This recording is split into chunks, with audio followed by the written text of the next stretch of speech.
গৌতম গম্ভীর আর অজিত আগারকার যখন থেকে ভারতীয় টিমের সিলেক্টর হয়েছে আর গৌতম গম্ভীর যখন থেকে ভারতীয় টিমের কোচ হয়েছে, ভারতীয় টিমটাকে শেষ করে দিল ভাই। ভারতীয় টেস্ট টিমটাকে শেষই করে দিল। নাইলে নিজের মাটিতে নিজের দেশে এইভাবে কেউ হারে? এর আগে তো আমার মনে হয় না কি ওয়াই টস হয়েছি, ম্যাচ জিতেছে ভাই, ওয়াই টস হয়নি। দেখো 1 বছরে 2বার ওয়াই টস। তো বন্ধুরা, তোমরা যদি ভারতীয় টিমকে ভালোবাসো তাহলে এই চ্যানেলটাকে সাবস্ক্রাইব করে একটা লাইক করো। তো বন্ধুরা, দেরি না করে চটপট করে চলো ভিডিওটা আমরা দেখে নিই। তো বন্ধুরা, সর্বপ্রথম আসছে সাউথ আফ্রিকা বনাম ভারত। ভারতের মাটিতে এসে বাবুমা, 1.5 ফুটের বাবুমা সাউথ আফ্রিকার অধিনায়ক দুইটা টেস্ট হারালো ভাই। 2 ম্যাচের টেস্ট সিরিজ ছিল, 2টাই হারিয়ে ভারতকে হোয়াইট টস করে দিল।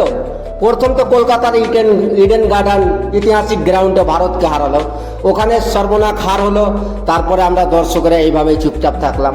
আমরা ভাবলাম সেকেন্ড টেস্ট ম্যাচটা হয়তো ভারতীয় টিম কামব্যাক করে জিতবে, কিন্তু না ভাই, আসাম গুয়াহাটি থেকে আবার গরু হারার মতন করে হারলো। সর্বনাশ হার, এতে মানে আর চাইতো লজ্জাজনক হার হয় না।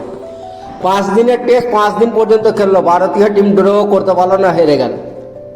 তো সিলেক্টাররা কি দেখতে পায় না কি রঞ্জিতে আরো ভালো ভালো প্লেয়ার আছে, যারা রঞ্জি খেলছে, ডোমেস্টিক খেলছে, তারা যে আরো ভালো ভালো প্লেয়ার আছে, এরা কি দেখতে পায় না সিলেক্টাররা? আর গৌতম গম্ভীর ভাই, তুই ভাই কোচ থেকে ইস্তিফা দিয়ে দে, তোর দ্বারাই কোচ হবে না ভাই। তুই এমনি 2-4টা কথা বলবি, এতে নিয়ে 2-4 দিন নিউজে থাকবে, ওটাই খুব ভালো লাগবে। ভারত থেকে তুই ভারতীয় টিমটাকে ছেড়ে দে ভাই, না রে ভারতীয় টিমটা শেষ হয়ে যাবে। টেস্ট ক্রিকেটটা শেষ করে দিলি।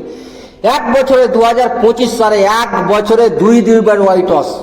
নিউজিল্যান্ডের কাছে আমরা প্রথম হোয়াইট টস হলাম, তারপরে আফ্রিকার কাছে। 25 বছর পরে ভারতীয় টিম কারোর কাছে হোয়াইট টস হয়েছে এইভাবে, নিউজিল্যান্ড আর আফ্রিকার কাছে। সাউথ আফ্রিকার টিম ভারতকে 25 বছর পরে হোয়াইট টস করেছে টেস্ট ক্রিকেটে।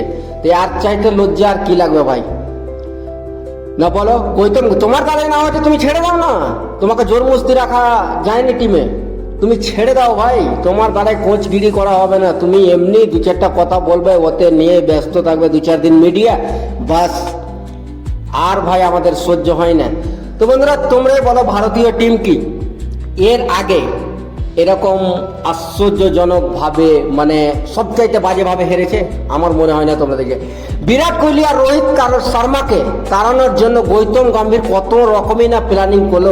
বিরাট কোহলি আর রোহিত শর্মা এত ভালো ভালো প্লেয়ার, তারা টেস্ট, ওয়ানডে, T20 3টা ফরম্যাটে ভালো খেলে, তারপরেও তাদেরকে বিদায় করার জন্য আচানক বিরাট কোহলি আর রোহিত শর্মা বলে আমরা টেস্ট ক্রিকেট খেলবো না। কেন?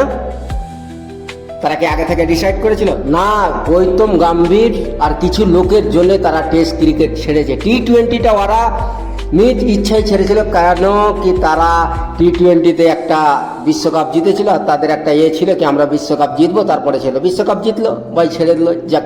কিন্তু টেস্ট ক্রিকেট থেকে গৌতম গম্ভীর আর কিছু লোকের জন্য বিরাট কোহলি আর রোহিত শর্মার রেকর্ড জড়িয়ে আর দেখা যায় না। তখন থেকে ভারতীয় টিম টেস্টে ভালো পারফর্ম করতে পারে না, এইভাবে হারেনি। বিরাট কোহলি যখন ক্যাপ্টেন ছিল ভাই, খালি ওই গ্রাউন্ডে থাকাকালীন বিরোধীরা 50% ম্যাচ আগে থেকেই ভারতীয় টিম জিতে নিত, কেননা বিরাট কোহলি গ্রাউন্ডে যতক্ষণ থাকতো বিরোধী থরথর করে কাঁপত। আর এখন ওই টিমকে চোখ মুখ দেখাচ্ছে। কিছুদিন আগে মার্কেস স্টোইনিস জয়সওয়ালকে কি করলো, আর এখন দেখো ভারতীয় টিম থেকে টেস্ট খেলতে গেছিল বিরাট কোহলি অস্ট্রেলিয়া, মনে আছে তো কি করেছিল?